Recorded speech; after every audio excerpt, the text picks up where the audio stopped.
Welcome to JS academy. இந்த வீடியோவில் Oscar வைல்டுடைய the importance of being Earnest தான் பார்க்க போகிறோம். வாங்க வீடியோக்குள்ளே போகலாம். Oscar Wilde's the importance of being Earnest. Before we are going to learn about the play, we must learn something about the author Oscar Wilde. So Oscar Wilde was born in 1854 and died in 1900. ஒரு brilliant classical scholar. அவங்க வந்து Trinity காலேஜில் படிச்சிருக்காங்க and Magdalen college ஆக்ஸ்ஃபோர்டில் படிச்சிருந்துருக்காங்க. And 1878 he won the Newdigate prize for his poem Ravenna அப்படின்ற போயமுக்காக first வந்து நியூடிகேட் அப்படின்ற ப்ரைஸ் வாங்கியிருக்காங்க. ஸோ இவர் வந்து யாரை தன்னுடைய டிசைப்பிளாக எடுத்துக்கிட்டாங்க அப்படின்னா பேட்டர். அவங்கள தான் நம்ம இங்கே ரைட் சைடு கார்னரில் பிக்சராக கொடுத்துருக்கோம். That's the picture of Pater. So in 1883 he attended the first night of his play Vera in New York, but it was not a success. So அவங்க வந்து பார்த்தீங்கன்னா வீரா அப்படின்னு சொல்லிட்டு ஒரு ப்ளே ஒன்று எழுதியிருக்கிறாங்க. ஸோ அந்த ப்ளே வந்து 1883 வந்திருக்கு, but it was not a successful one. And in 1888 published a volume of fairy stories, The Happy Prince and Other Tales. And அதை தொடர்ந்து in 1891 இவங்க Lord Arthur Savile's crime and other stories அப்படின்ற ஒர்க்கை 1891 publish பண்ணியிருக்காங்க. And 1891 இவர் இன்னொரு இம்பார்ட்டண்டான work ஒன்று பப்ளிஷ் பண்ணியிருக்காது. என்ன அப்படின்னா the picture of Dorian Gray. இதுதான் ஆஸ்கர் வைல்டு எழுதின ஒரே ஒரு நாவல்.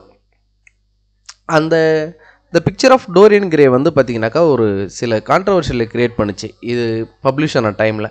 ஸோ அப்போ வந்து அதோட ப்ரிஃபேஸில் வந்து பார்த்தீங்கன்னா வைல்டு என்னன்னு சொல்லிட்டு கிளைம் பண்ணிக்கிறேன் அப்படின்னா there is no such a thing as a moral or and immoral book. ஒரு புக்குன்னு நீங்கள் எடுத்துட்டிங்க அப்படின்னா அதில் வந்து மாரல் இம்மாரல் அப்படின்றதெல்லாம் எதுவுமே கிடையாது. இட்ஸ் வெல் ரிட்டனா பேட்லி ரிட்டனா, அவ்வளோதான், தட்ஸ் ஆல் அப்படின்றது தான் இங்கே சொல்லியிருக்காங்க. And then his second play the Duchess of Padua 1891 publish பண்ணியிருக்கிறாங்க. இது கொஞ்சம் ஒரு ட்ராஜடியான ஒரு ஒர்க்கு. அண்ட் இதுவுமே வந்து சக்ஸஸ்ஃபுல்லாக இல்லை, அந்தளவுக்கு பெருசாக சக்ஸஸ்ஃபுல்லாக இல்லை. ஸோ அவருக்கு எப்போ தான் அவருக்கு சக்ஸஸ் வந்து பார்த்தோன்னா வருது அப்படின்னா 1892 லேடிஸ் விண்டியமேஸ் ஃபேன் அந்த ஒர்க் மூலிமா தான் இவருக்கு சக்ஸஸ் வந்து வருது. ஸோ அண்ட் தென் ஃபாலோயிங் இயர்ஸில் 1893 a woman of no importance and ideal husband இந்த இயர் 1895. ஸோ இந்த same year he publish his masterpiece the importance of being Earnest 1895 தான் பப்ளிஷ் ஆகுது. இதை வந்து அவங்க யாருக்காக டெடிகேட் பண்ணுறாங்க அப்படின்னா ராபர்ட் பால்ட்வின் ரோஸ் அவங்களுக்கு தான் வந்து இந்த ஒர்க்கை டெடிகேட் பண்ணுறாங்க. ஸோ அப்போது இந்த பிளேவில் என்னென்ன கேரக்டர்ஸ் இருக்குது அப்படின்னு பார்த்தீங்கன்னாக்கா Jack Worthing or John Worthing. So but நமக்கு வந்து இங்கே ஜாக் ஒர்த்திங் தான். And Algernon Moncrieff, Lady Bracknell, the Honourable Gwendolen Fairfax, Cecily Cardew, Miss Prism, Reverend Canon Chasuble, Lane and மெரிமன்.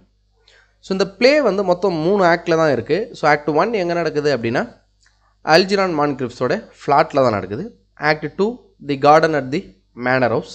Act 3 drawing room at the manor house வோல்டன். பிடிக்காது. So அந்த ஃபுட்ஸ்லேருந்து ஒரு அடிக்கடி escape ஆகிறதுக்காக என்ன பண்ணுவார் அப்படின்னா பன்பரி அப்படின்னு சொல்லிட்டு ஒரு கேரக்டரை இவராகவே ஒரு இமேஜினரி கேரக்டர் ஒன்று க்ரியேட் பண்ணி அடிக்கடி பன்பரிக்கு வந்து உடம்பு சரியில்லை, நான் போய்ட்டு அவரை பார்க்கணும் அப்படின்ற மாதிரி ஹி யூஸ் டு எஸ்கேப்.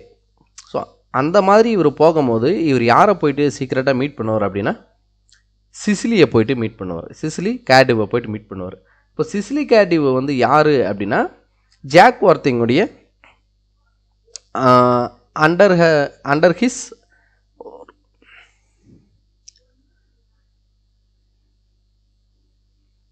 அல்ஜிரான் மான்க்ரிஃப் வந்து சிசிலியை போயிட்டு அடிக்கடி பார்க்கறதுக்கு தான் இந்த பிளான் வந்து பார்த்தீங்கன்னா மேக் பண்ணுவாங்க இந்த name of Earnest. So Cecily Cardew வந்து ஜாக்கோடைய கார்டியனில் தான் அவங்க வாழ்ந்துக்கிட்டு இருப்பாங்க. அவர் தான் வந்து பார்த்தோன்னா இவங்கள பார்த்துப்பாங்க. அண்ட் மிஸ் பிரிசமும் அவங்கள பார்த்துப்பாங்க சிசிலி கார்டிவை. ஸோ இவங்க வந்து எங்கே இருப்பாங்க அப்படின்னு சொல்லிட்டு பார்த்தீங்கன்னாக்கா மேனர் ஹவுஸில் தான் வந்து இவங்க இருப்பாங்க. இது வந்து ஒரு கண்ட்ரி சைட். ஸோ இப்போ இங்கே ஜாக் ஒர்த்திங் என்ன பண்ணுவார் அப்படின்னா இவருக்குமே தன்னுடைய ரியல் ஐடென்டிட்டி பிடிக்காது. ஸோ இவருக்குமே தன்னுடைய ரியல் ஐடென்டிட்டி பிடிக்காததுனால இவர் என்ன பண்ணுவாங்க அப்படின்னா அடிக்கடி லண்டன் போகிறதுக்காக ஏர்னஸ்ட்டுன்னு சொல்லிட்டு ஒரு நேம் வந்து பார்த்தீங்கன்னா ஒரு ஃபேக்காக க்ரியேட் பண்ணி ஏர்னஸ்ட்டுன்ற நேம்லேயே எனக்கு ஒரு பிரதர் இருக்கார் லண்டனில் அப்படின்னு சொல்லிட்டு இவர் அடிக்கடி லண்டன் வருவார். இவர் அடிக்கடி லண்டன் வர்றதுக்கான ரீசன் என்ன அப்படின்னா குவெண்டலின் ஃபேர்ஃபேக்ஸை பார்க்கறதுக்காக இவர் வருவார். ஸோ அப்போ குவெண்டலின் ஃபேர்ஃபேக்ஸ் யார் அப்படின்னா லேடி பிராக்னலுடைய டாட்டர். இவங்களை பார்க்கறதுக்காக இவர் அடிக்கடி இங்கே வருவார். ஸோ இவங்க 2 பேருமே அல்ஜிரான் மேனர் ஹவுஸ் கண்ட்ரி சைடில் வர்றதுக்காக பன்பரி அப்படின்ற ஒரு கேரக்டரை வச்சுக்கிட்டு சிசிலியை பார்க்குறதுக்கு வராரு. ஆனால் சிசிலி கிட்ட இருந்து சிசிலியை தானே வந்து ஜாக் பார்த்துக்கிறாங்க, கார்டியனாக இருந்து பார்த்துக்கிறாங்க. இப்போ சிசிலி கிட்ட இருந்து இவர் கொஞ்சம் எஸ்கேப் ஆகிட்டு இங்கே வர்றதுக்காக அண்ணனை பார்க்க போகிறோன்னு சொல்லிட்டு இவர் இங்கே வந்து குவெண்டலின் ஃபேர்ஃபேக்ஸை பார்ப்பார். ஸோ இப்போ குவெண்டலின் ஃபேர்ஃபேக்ஸுக்கும் ஜாக்குக்கும் நம்ம பார்த்தோன்னா லவ் அஃபேர் வந்துடும். ஜஸ்ட் பிகாஸ் குவெண்டலின் ஃபேர்ஃபேக்ஸுக்கு என்ன எண்ணம் அப்படின்னா ஏர்னஸ்ட்டுன்னு ஒரு நேம் இருக்கிற ஒருத்தரை நான் மேரேஜ் பண்ணிக்கிட்டால் போதும் அப்படின்னு தான் நினைப்பாங்க.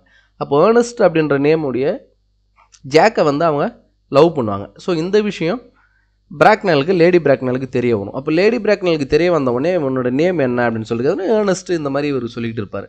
அப்போ வந்து அவங்க கேட்பாங்க உன்னோட பேரண்டேஜை பற்றி சொல்லு, நீ யார் என்ன உங்கள் வம்சாவழியை பற்றி சொல்லு அப்படின்னு சொல்லிட்டு கேட்பாங்க. ஸோ அப்போ அவர் அந்த வம்சாவழியை பற்றி சொல்லும் போது இவருக்கு என்ன ஃபீல் பண்ணுவார் அப்படின்னா இவருக்கு வந்து தெரியாது ஆக்சுவலி என்னை வந்து ஒரு ரயில்வே ஸ்டேஷனில் விட்டுட்டு போயிட்டாங்க அப்படின்ற வரைக்கும் தான் இவருக்கு தெரியும். அதை தாண்டி இவருக்கு இருக்குமே தெரியவே தெரியாது. அப்போ லேடி பிராக்னல் அந்த மேரேஜ் கண்டிப்பாக ஒத்துக்கவே மாட்டாங்க. ஸோ அப்போது ஜாக் வர்த்திங் வந்து என்ன ஒரு டெசிஷன் எடுப்பார் அப்படின்னா அப்போது நம்மளை வந்து இதுக்கப்புறம் வந்து பார்த்தீங்கன்னாக்கா குவெண்டலின் வந்து மேரேஜ் பண்ணிக்க போகிறதில்ல. ஸோ அதனால் ஏர்னஸ்ட்ன்ற கேரக்டரை நாம் அழிச்சிட வேண்டியது தான் அப்படின்ற மாதிரி ஒரு டிசிஷனுக்கு வருவார். அந்த டிசிஷன் இவர் எடுத்துகிட்டு இவர் இங்கே மேனர் ஹவுஸு கட்டு சைடில் இருக்கக்கூடிய தன்னோட வீட்டுக்கு இங்கே வருவார். தன்னுடைய வீட்டுக்கு இங்கே வரும்போது வந்து பார்த்தீங்கன்னா அல்ஜிரான் வந்து என்ன பண்ணியிருப்பார் அப்படின்னா ஏர்னஸ்ட்ன்ற நேமில் அங்கே மேனர் ஹவுஸில் வந்து பார்த்தீங்கன்னா சிசிலி கூட வந்து பேசிகிட்டு இருப்பாங்க. சிசிலி வந்து என்ன பிலீவ் பண்ணியிருப்பாங்க இவர் தான் ஏர்னஸ்ட்டு அப்படின்னு சொல்லிட்டு பிலீவ் பண்ணியிருப்பாங்க. அந்த ஏர்னஸ்ட்டு யாருன்னு இவங்க நினச்சிட்டு இருப்பாங்க அப்படின்னா தன்னுடைய கார்டினா ஜாக் இருக்கார்ல அவங்களோட அண்ணா ஒருத்தர் லண்டனில் ஏர்னஸ்ட்னு இருக்கார்ல அவரு தான் இவருன்னு நினச்சிட்டு இருப்பாங்க இவங்க.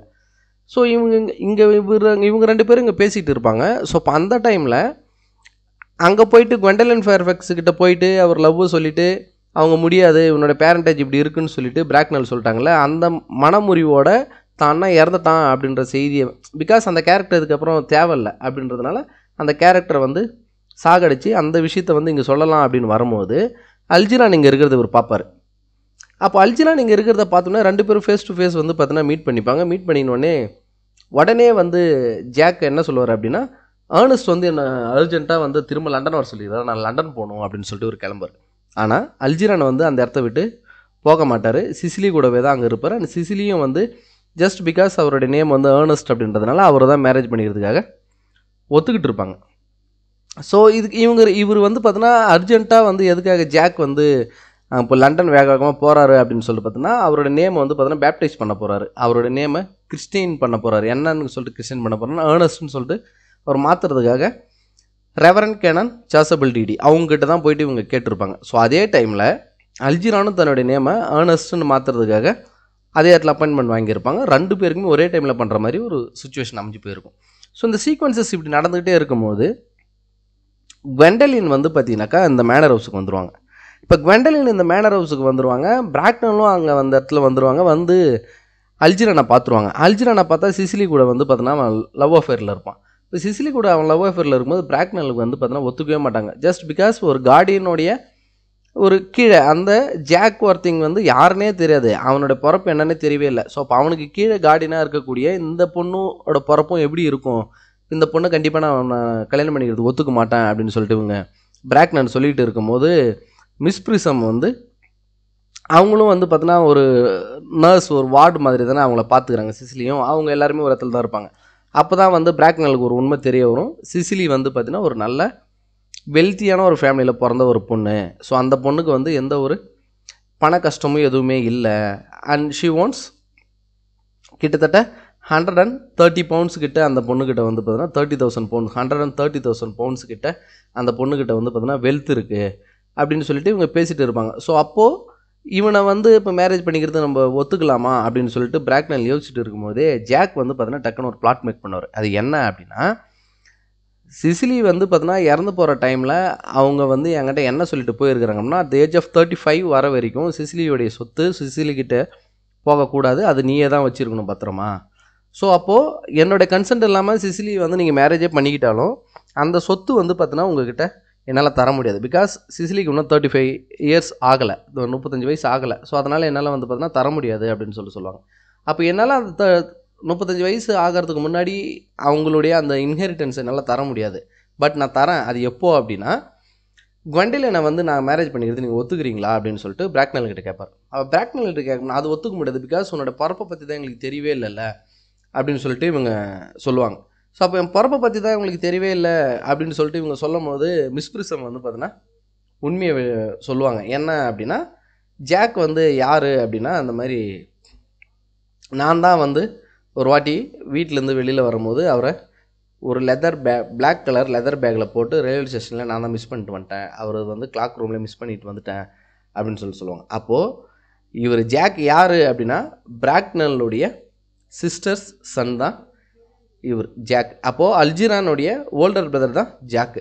அப்போ தான் மிஸ் பிரிசம் சொல்லுவாங்க, அப்போ உண்மையான பேர் வந்து அவனுக்கு என்ன தான் அப்படின்னாக்கா ஏர்னஸ்ட்னு சொல்லுவாங்க. அவனுக்கு பிறந்த உடனேவே அவனுக்கு வச்சு பேர் கிறிஸ்டின் பண்ண நேமே என்ன தான், ஏர்னஸ்ட் தான் அப்படின்னு சொல்லிட்டு அவங்க சொல்லுவாங்க. அப்போது தான் வந்து ஜாக்குக்கு வந்து பார்த்தீங்கன்னா உயிரே வரும். அப்போது நான் உண்மையிலுமே ஏர்னஸ்ட் தான், இவ்வளோ நாள் நான் பொய்யா பேசிகிட்டு இருந்தது எல்லாமே வந்து பார்த்தீங்கன்னா உண்மை தான், எனக்கு ஒரு அண்ணன் ஒருத்தர் இருக்கிறான்னு சொன்னதும், லண்டனில் ஒரு அண்ணன் ஒருத்தர் இருக்கிறான்னு சொன்னதும் உண்மை தான் அப்படின்னு சொல்லி இவங்க எல்லாருமே வந்து பார்த்தீங்கன்னாக்கா இன்வெர்ட் ஆகுவாங்க.